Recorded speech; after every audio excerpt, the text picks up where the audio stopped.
মুখের ওপর জবাব দিতে শিখুন।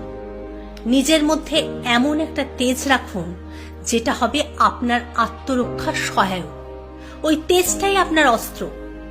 আপনি বুঝিয়ে দিন আপনি সহজ কিন্তু সস্তা নয়।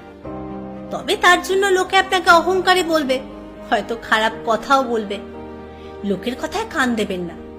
অহংকার রাখতে হয়, এটাই আপনার ব্যক্তিত্ব। গোলাপের এত গৌরব দেখবেন, তবুও তার কাঁটা আছে। কাঁটা আছে বলে গোলাপের গৌরব কি একটুও কমেছে, নাকি তার সৌন্দর্যের এতটুকুও ঘাটতি হয়েছে? আপনি যত বেশি নরম, মানুষ ভাবে আপনি তত বেশি দুর্বল। সে ভেবে নেয় আপনার সাথে তখন যা খুশি করা যায়। আপনি যেখানে শক্ত, সেখানে সে আপনার ভক্ত।